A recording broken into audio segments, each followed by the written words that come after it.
刚从国外回来，护照就要上交。我前段时间不是去老挝旅游了嘛，然后刚回来，本来想着再去马来西亚、新加坡那几个国家，后来手机在老挝坏了，所以就提前回来了。刚回来就给我打电话，让我把护照交上去。我就觉得这交护照这个事儿吧，有点侵犯人权的味道了，真的，凭什么把护照交上去？哪条法律规定了？我劝你啊，如果真的是没有紧急的事情和必要的事情一定要出国，现在不要去办护照，麻烦死了。用我自己的亲身经历告诉你，我和我老公都有护照，就是孩子没有，现在就想给孩子办个护照，人家就不给。那我说要什么手续才能办？人家说需要邀请，那我就问他，不到2岁的孩子要邀请什么呀？怎么样的邀请？他说要邀请大人。那我又问他了，我有护照，我要邀请来干嘛呢？人家出入境给不了一个很明确的解释，就是不给你办，现在就是不让你办，你怎么样？出国的朋友啊，注意了，劝返的现象现在在沈阳还是比较严重的。今天上午有几个朋友在朝鲜机场已经被劝返了，他们的目的国是韩国的济州岛。被劝返之后呢，这几个朋友呢就去查自己的这个各种信息啊，到底哪违规了，是派出所也去了，公安出入境也去了，结果都没有任何问题。博主表示，最后他们得出的结论就是，海关边检只要怀疑你出国就不回来了，就会劝返你。今年以来，中国当局持续强化对公民的出境管理，使得办理护照的流程越加的繁琐，许多民众在海关遭遇劝返，甚至在通关时手机也可能被检查。一些大陆博主讲述了他们面临类似情况的亲身的经历。不让办理护照了，国内现在有很多地方已经开始限制办理护照了，这个程序现在变得比较麻烦，问的问题比较多，可能是这2年因为出海的人太多了，人员的流失和财产的流失都变得非常的大。据2024年统计啊，东南亚这边来旅游的或者说来找机会创业的人员，每天基本上都有2到3万人入境东南亚。你出海关的时候啊，都麻烦了很多，他会问你很多问题的。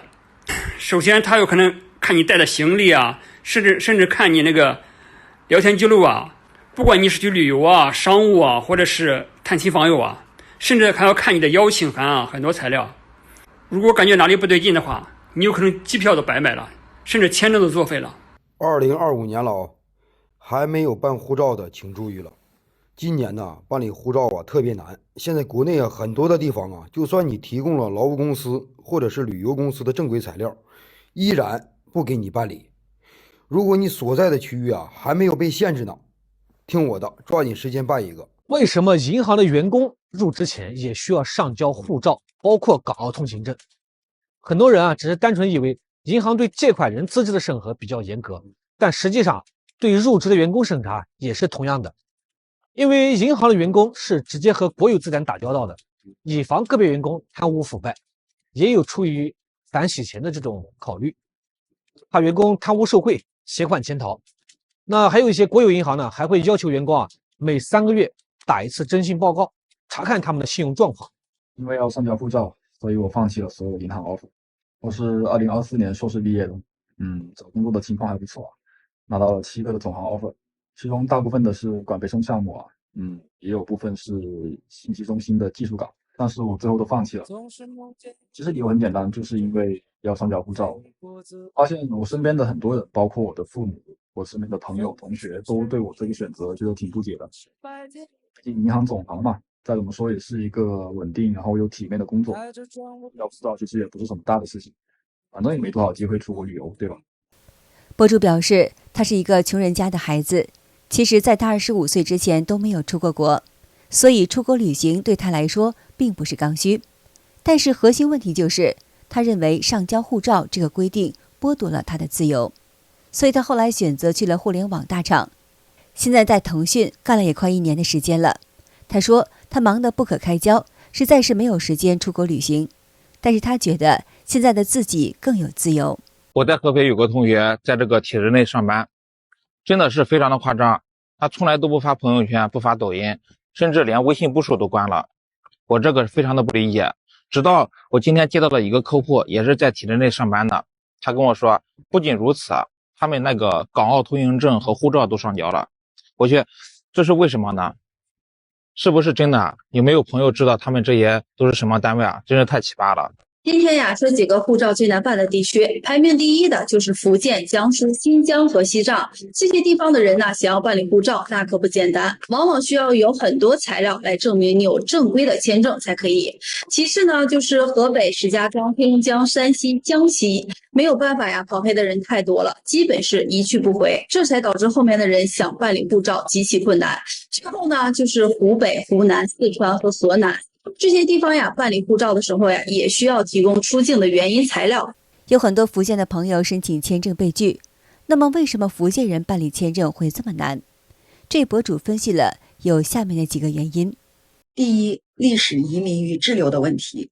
福建，尤其是福州、福清、长乐、连江等地区，自20世纪80年代起，就有大量的人口通过合法或者是非正规的渠道移民欧美、日本等地，形成庞大的海外侨民网络。这种高移民率导致部分国家将福建视为移民高风险地区。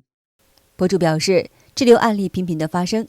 过去许多福建人通过旅游或者是商务签证出境以后呢，滞留不归，甚至会是申请避难，导致签证官对福建人申请的审查更为严格。第二就是福建曾经发生多起轰动国际的偷渡案例，如英国的多佛尔港惨案、美国的金色冒险号事件，这些事件让部分国家对福建申请者保持警惕。另外就是非法务工问题也很多，部分福建人持短期签证赴发达国家后非法务工，让签证官怀疑申请人有可能借旅游的名义滞留当地打工。福建高风险的标签已经深入人心，部分国家像是美国、日本、韩国的签证系统将申请人户籍与历史的数据进行挂钩，福建已经被标记为高风险地区。中国人去很多国家都需要申请签证，而且大多都很难申请到，而很多发达国家的人可以到处走，有不少国家都是可以免签的，买张机票说走就走。这博主举了2个例子，解释了其中的原因。那当然曾经也有过一些国家对我们免签啊，就是我说的是稍微好一点的国家，比如说匈牙利，比如说墨西哥啊，但是免签开放过后，这些国家不约而同的都后悔了，而且产生了不同程度的麻烦。比如匈牙利当时开放免签后不久，我们很多中国人就涌过去，形成了一个10万人左右的社区。那整个匈牙利才多少人口？这下子匈牙利就慌了啊，迅速就关闭了免签。博主说，墨西哥本来也是免签的，结果我们中国人就以墨西哥为跳板，翻墙去了美国，所以后来墨西哥也关闭了免签。厄瓜多也是同样的情况，很多中国人通过厄瓜多走线去美国，因此厄瓜多于去年的7月1号正式停止了免签政策。老师的护照应该放在哪里？国家出入境管理法规明文规定，护照就应该放在老师自己的手里。可是现如今，好多地方老师、医生这些本该拥有自己护照的人，却把护照交到了学校，交到了教育局，导致想出国走一走、长长见识都出不去。这种层层加码，这种变相管控老师的行为，真的该改一改了。第一次出国被海关问话，一定不要撒谎，特别是去东南亚的。前天有个粉丝和我聊天，他来越南的时候呢，被昆明那边的机场给劝返了。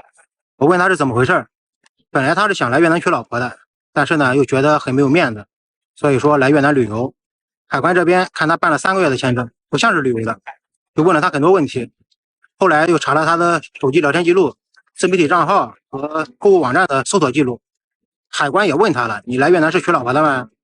当时如果借坡下驴，说怕丢人，没好意思说，也就没事了。非要说自己是旅游的。博主大王表示，结果海关认定他是到东南亚国家干坏事，或者是被别人骗了，还苦口婆心的劝他。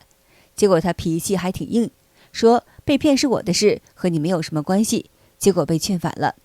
他不死心，想昆明这边过不去，又跑到南宁入关，结果有劝返记录，也不让他出国。他回到老家以后，越想越气，然后就去出入境管理局去问是怎么回事。想把劝返记录给删了，结果护照又给没收了，说2个月以后再还给他。博主大王表示，这个案例说明了什么问题？过海关时一定要实话实说，不要撒谎。有了劝返记录，肯定会对以后出国会有影响。有的人没有出过国，也没有违法记录，到了边检却被询问，甚至是查手机，最后还是被劝返了。那么哪些人容易得到边境的格外关切呢？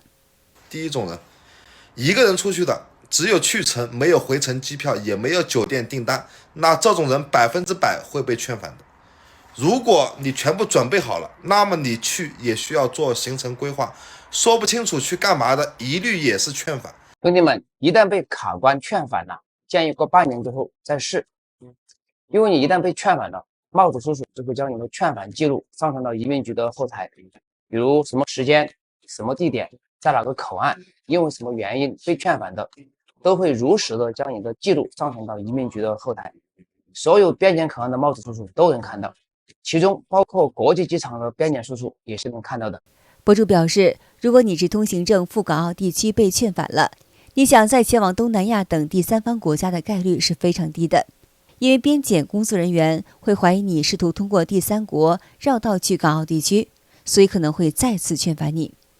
最近又出了个新名词，边控。边控是什么呢？我来给大家解释一下。一般出入境没有限制你出境，签证照签，护照照办，但是要出国了，经过边检询问，就把你卡住劝返了，这就属于边检的限制出境了。其实出入境和边检是两个系统的，出入境能给你办，能不能出得去还要看边检了。最近港澳通行证都能签下来，最后还是被卡关劝返。博主表示，现在你只要在边检被劝返过，就跟离婚一样，有1个月的冷静期，这1个月的时间你怎么都出不去的。建议你们不要盲目的去换关口，去试去冲都没有用的，闯多了护照就被没收了。一名来自新疆的博主在视频中分享了他近期的经历。由于护照即将到期，他提前3个月前往北京的出入境管理局申请换新的护照，却发现流程比以往要复杂得多。工作人员告诉他，只有新疆身份证的申请人不能直接办理，需要提交包括旅行社的发票在内的多项材料。他对此表示不满，称自己长期在北京读书和工作，过去办理护照从未遇到过如此繁琐的手续。而工作人员则回应称，如今政策收紧，出境旅游必须明确目的地，并提供旅行社开具的相关票据。他对这个规定非常的不满意。我为什么一定要跟团游？我自己是没胳膊没腿还是没脑子？我不能自己去旅游呢，对吧？就很莫名其妙。我是个成年人，我对我的行为负责。你的护照证明我是中国人，证明我有自己的自由的权利。那你还限制我，跟我妈管我似的，说你这个不能出去，那个不能出去，必须有发票。现在中国人不仅办理护照很难，即使拿到了护照，也不一定能够顺利出国。一位博主表示，有些朋友在用完护照回国后，还会接到老家相关部门的联系，被要求注销护照。现在想出趟国，从过海关到出境，每一步都比以前要严格。不少人在过海关时都遇到了各种的情况，有的直接被劝返回去，不仅签证用不了，还可能被限制短期内不能够再出境。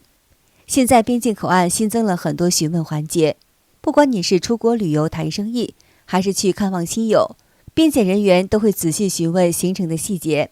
过边检时，行李、手机里的讯息都可能被检查，像是邀请函、聊天记录，这些都在检查范围内。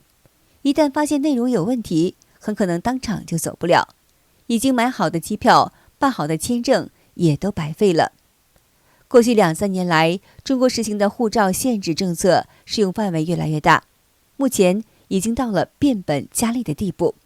就连一般的公务员、银行员工、教师、医院人员、保险和金融从业者等编制内的人员，全都在所难免。北京市一家市属国企银行的中小微企业贷款负责人黄先生告诉美国之音，从一开始他就感到这种限制措施侵犯了员工的基本权益。黄先生介绍说，他2006年加入银行，单位对护照的管理在2015年、2016年之前非常的严格，每位正式员工的护照、港澳台通行证都必须交给单位人力部门备案和留存。如果需要出国，员工必须提出申请。大约2016年之后，普通员工可以将护照保留在自己的手中，而中层以上干部则由单位保管。那么除了交护照，每年我们要填写领导干部廉政表，其中一项就是出入境情况申报。另外，银行内部还有员工系统，需要每年更新护照的信息。我从一开始就认为，单位要求收取员工护照是对员工利益的侵犯。好的，今天就和大家聊到这儿了，请您记得点赞、订阅、留言，并且分享给您的朋友们。感谢您的支持，我们下期节目再见。